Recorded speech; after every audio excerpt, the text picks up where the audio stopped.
Nesse vídeo eu vou te mostrar que, coincidentemente ou não, o Bitcoin surgiu em uma das piores crises globais, a de 2008. E vou te mostrar também que, ao contrário do que muitos pensam, as criptomoedas podem acabar se valorizando muito com essa crise atual que estamos passando. Então bora pro vídeo!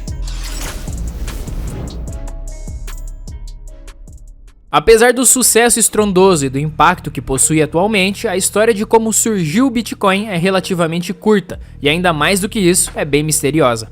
Voltemos para o ano de 2008, que enquanto o modelo econômico conhecido e compartilhado por quase todos os países do mundo ruía e capengava, algo novo estava surgindo silenciosamente. Em 31 de outubro de 2008, um pseudônimo chamado Satoshi Nakamoto apresentou a ideia do Bitcoin ao mundo. Em uma lista de e-mail criptografada com o título Bitcoin, Sistema de Dinheiro Eletrônico de Pessoa para Pessoa. Nessa apresentação do Bitcoin, Nakamoto explicou os principais conceitos do que seria essa moeda e quais as suas premissas. Uma moeda digital, descentralizada, autônoma e segura. O que isso quer dizer é que, diferente de moedas tradicionais, o Bitcoin é independente de qualquer autoridade central governamental. Isso por si só mostra o reflexo que crises do passado tiveram no surgimento e característica da moeda digital. Após a publicação do e-mail, as coisas não simplesmente explodiram em sucesso. Na verdade, isso iria demorar anos de altas e baixas, literalmente. Foi em 3 de janeiro de 2009 que o blockchain do Bitcoin foi lançado. O Banco Central dos Estados Unidos acaba de anunciar a nova taxa básica de juros do país. As projeções do mercado se confirmaram e o aumento foi de 0,75 ponto percentual. Mariana Janjá, como chega com as informações ao vivo, direto de Nova York, porque, Mari, havia uma grande expectativa em relação a essa reunião e mais elevação da taxa de juros aí nos Estados Unidos, o que acaba refletindo em várias partes do mundo, inclusive para nós aqui no país. Conta mais, então. Isso mesmo, Roberta. Olha, esse é o segundo aumento consecutivo de 0,75 ponto percentual aqui, determinado pelo Fed, o Banco Central americano, Federal Reserve. Em junho, o Federal Reserve já tinha determinado um aumento de 0,75 ponto percentual, o maior desde 1994, e isso mostra realmente como o Federal Reserve está preocupado com a inflação, que atinge o maior patamar dos últimos 40 anos aqui nos Estados Unidos. Essa inflação ela é resultado de uma combinação de fatores, principalmente puxada pela guerra na Ucrânia, mas a economia já vinha ali sofrendo com os efeitos da pandemia de Covid-19, por isso o Federal Reserve estimulou a economia para que não parasse. Então chegou a diminuir a taxa de juros a zero para estimular a economia, para aquecer a economia, fazer as pessoas gastarem, mas agora foi para um outro lado. Então a situação por aqui, os preços subiram, principalmente puxados pela alta no preço dos combustíveis também, com essa questão da guerra, como eu mencionei. Então agora o Banco Central tenta fazer um movimento contrário, tenta esfriar a economia e por isso aumenta a taxa de juros, ou seja, deixa mais difícil você pegar dinheiro emprestado, cartão de crédito, crédito estudantil, tudo aquilo fica mais caro agora com essa alta nos juros. Agora, o que preocupa os investidores é uma recessão. Por quê? Os investidores têm medo de que esfriar a economia dessa forma faça com que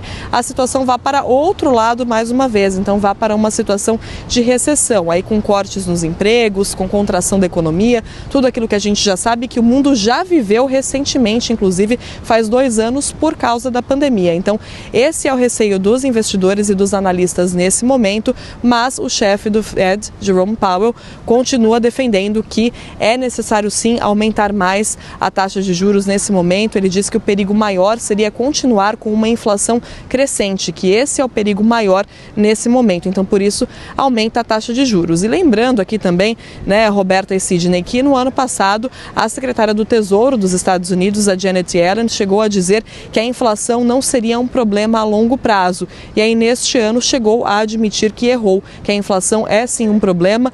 Os americanos sentem no bolso o aumento nos preços. Isso virou um problema, inclusive, para o governo Biden, que sofre agora com índices baixíssimos de aprovação. A aprovação estão na casa ali dos 30%, o que é uma aprovação historicamente baixa para um presidente no momento em que Biden está. Os americanos dizem, uma pesquisa da CNN mostrou que o maior problema para os americanos nesse momento é o custo de vida, então por isso o Banco Central toma essa atitude agora de aumentar mais uma vez, segundo aumento consecutivo de 0,75 ponto percentual na taxa de juros, que era o que os analistas aqui já esperavam. Roberta e Sidney. Obrigado, Mariana, por suas informações. E por conta dessa informação da Mariana, que nós vamos agora convocar, Thaís Herédia, para voltar aqui nos explicar, analisar esses dados também. Thaís, mais ou menos é aquele negócio, O Banco Central eleva juros quando a inflação ou está descontrolada ou está subindo, algo assim, não é? Quer dizer, eu não entendo nada de economia, quem entende é você. O que vai acontecer agora? Oi, gente, desculpa invadir de novo o Visão, mas o dia é importante, A decisão do Fed é uma decisão extremamente relevante que mexe com o mundo todo.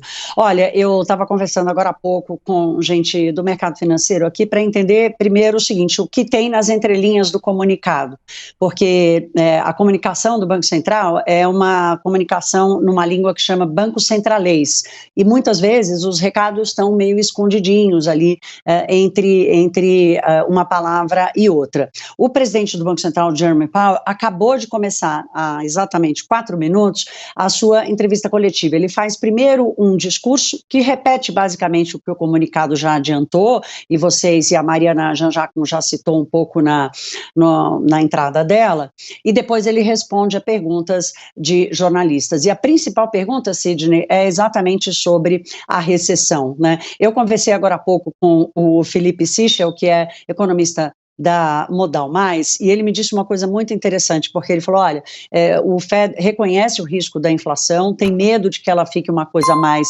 estrutural do que conjuntural, mas chama a atenção para alguma desaceleração da atividade econômica. Ora, se o Banco Central se compromete em combater a inflação, fazer tudo para combater a inflação, mas já sinaliza que a atividade econômica está recuando, eu perguntei, mas isso não é uma sinalização, vou usar aqui um economês de mercado meio dovish, ou seja, uma sinalização de que a disposição do Fed não é exatamente subir os juros onde o céu é o limite e acabar provocando sim uma recessão aguda na economia? O Felipe Sichel confirmou que sim.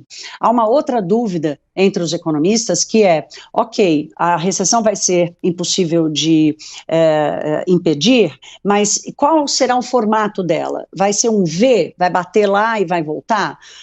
Para o Felipe Sichel, eu acho que vai ser um pouquinho de U, porque a inflação ela já está consumindo muito do poder de compra das famílias americanas e o processo de descida do patamar atual, acima de 9%, que é o maior em 40 anos, não é muito rápido. Portanto, temos um Banco Central americano com esse desafio dificílimo de evitar uma recessão dentro de casa, porque o que acontece lá, como ele é a locomotiva, o comboio todo vai parando ao longo do caminho, Sidney e Roberta.